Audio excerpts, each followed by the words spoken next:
नदी के किनारे बसा एक गांव फूलपुर। गांव में कुछ 100-150 लोग रहते थे।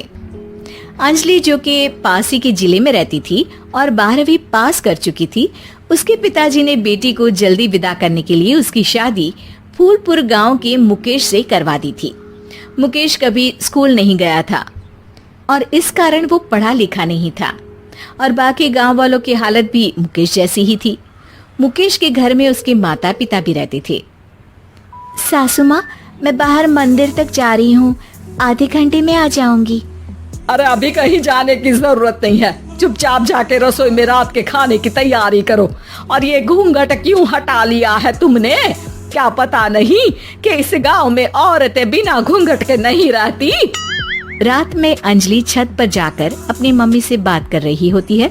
तभी गांव की 3-4 औरतें उसे देख लेती है और दरवाजे पर आकर उसकी सास से शिकायत करने लगती है।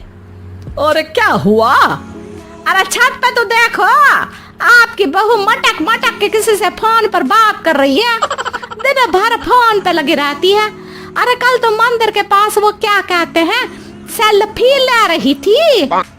शहर की बहू रखना अच्छा शान की बात है, पर देखना इसके लक्षण से ये तो तुम्हारे परिवार को बदनाम ना कर दे। ये पहली बार नहीं था जब सास से गांव के लोगों ने अंजलि की बुराई या शिकायत नहीं की हो। अब तो ये रोज की बात थी। अंजलि ये सब सुन लेती है। जब वो नीचे जाती है तो मुकेश भी वहां आ जाता है। सास कहती है, बेटा, लोग घर आकर शिकायत करने लगे हैं बहू के कामों की, देख लो। पति हो, संयम से रखो इसे। माँ जी, मैं तो अपनी माँ से बात कर रही थी क्योंकि यहाँ कोई बात करने लायक ही नहीं है और अब मैं माँ के पास ही रहूंगी। वहाँ क्या रहना, वहाँ बाहर के लोग तो ठीक है पर घर के लोग भी इज्जत ना दे सके। अरे नहीं नहीं अंजलि, ऐसा नहीं है, धीरे धीरे सब ठीक हो जाएगा, तुम फिक्र ना करो। अरे बस कुछ बोलना ही नहीं है, सर पे चढ़ा रखा है बहू को। सास मुकेश की नरम बात सुन के वहाँ से मुंह चढ़ाकर चली जाती है। मैं तो कहती हूँ हम दोनों शहर चले जाते हैं। मैं पढ़ी लिखी हूँ, मुझे वहाँ नौकरी भी मिल जाएगी और थोड़े दिनों में आप भी वहाँ कुछ काम ढूंढ लेना। अरे नहीं नहीं अंजलि, हम यहाँ ना गांव का खेत, माँ पिताजी को छोड़कर शहर नहीं जा सकते। माँ पिताजी को कैसा लगेगा और गांव वाले क्या सोचेंगे? ये कहकर मुकेश सोने चला जाता है और अंजलि की गांव वालों द्वारा बुराई का सिलसिला बहुत दिनों तक चलता ही रहता है। लेकिन अंजलि गुस्सा ना दिखाते हुए समझदारी से काम लेती है। बारिश का मौसम चालू हो जाता है। जोरदार बारिश से पूरे गांव में हाहाकार मच जाता है। दुर्गा नदी में बाढ़ आ जाती है और बाढ़ का पानी पूरे गांव की फसल तबाह कर देता है। फसल की ये हालत देखकर गांव वाले निराश हो जाते हैं और बात तो यहाँ तक पहुँच जाती है कि कुछ लोग तो अंजलि को इस सब का दोषी ठहरा देते हैं। अरे पूरी फसल तबाह हो गई, पता नहीं किसकी नजर लग गई है। अरे जब से चौधरी परिवार में ये शहर की बहू आई है ना, तब से ही गांव की शांति चली गई है। इसके कर्म कांड से माँ दुर्गा नदी भी खुश नहीं है। ये सब सुनकर बेचारी अंजलि रोते हुए अपने घर चली जाती है। कुछ दिन बाद सभी गांव वाले अपनी फसल का मुआवजा लेकर अपने अपने घर आते हैं। मुकेश भी 1500 लेकर आता है। अंजलि को जब पासबुक दिखाता है तो अंजलि हैरान हो जाती है। अरे ये पासबुक में तो उन्होंने 4000 की एंट्री करी है और आपको सिर्फ 1500 दिए। सच में? अरे वो सरकारी अफसर आपको बेवकूफ बना रहे हैं। सरकार की तरफ से हमें 4000 मिले हैं लेकिन बाकी का सारा पैसा खुद ही खा रहे हैं। आप लोग के अनपढ़ होने का फायदा उठा रहे हैं।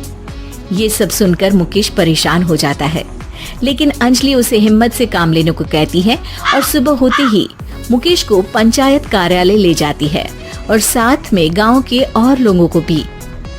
आप सरकारी बाबू क्या गांव के लोगों को बेवकूफ समझते हैं?